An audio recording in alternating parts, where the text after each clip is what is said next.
of all of the subjects between elder abuse, self-isolation, or ageism, what was the thing that stuck with you the most?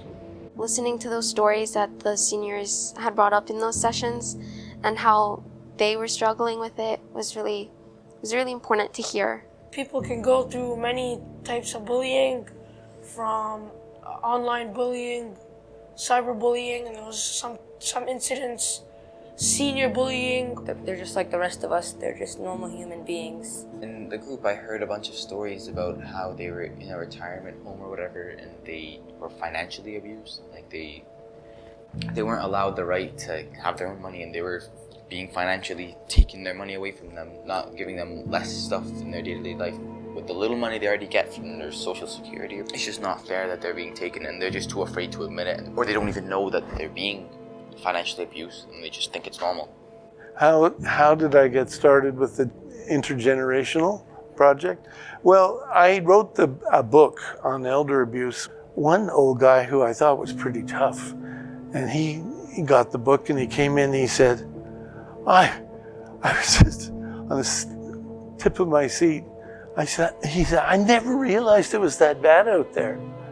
And I said, it's bad and it's worse. What I really took out of that experience was how self-isolation can also happen to the seniors as well. I didn't really know that.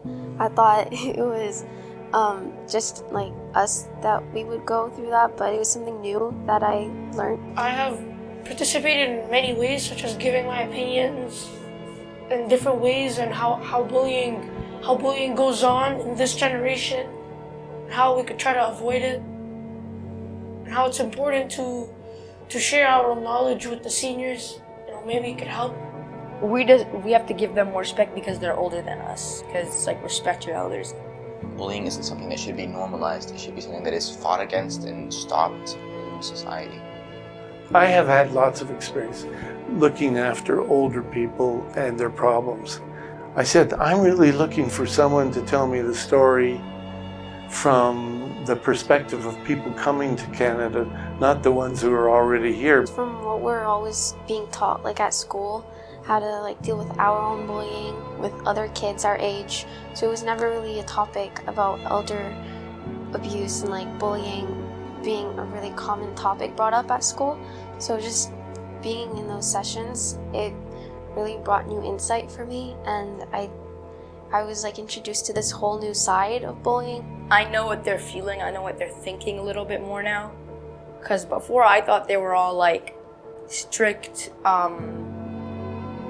never wanting to talk to anyone and stuff like that, but they're just like I said, they're like the rest of us. They want someone to talk to. They want to be treated respectfully, just like the rest of us. Well, when I did the Intergenerational Story Project, it kept reminding me that I have grandparents in Syria, and it reminded me to call them more often.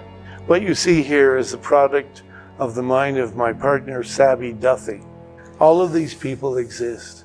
You see them on the paper here. They all exist. These are all real stories. I don't know an older person who doesn't welcome the company of somebody young who wants to learn about their life. And they're fascinated to tell stories, as you know. The gap between us didn't really matter as long as we were able to share our ideas and perceptions of and experiences, the stories that we had. Just by doing that, we were able to learn a lot about each other, even though we might have not come from the same background or traditions.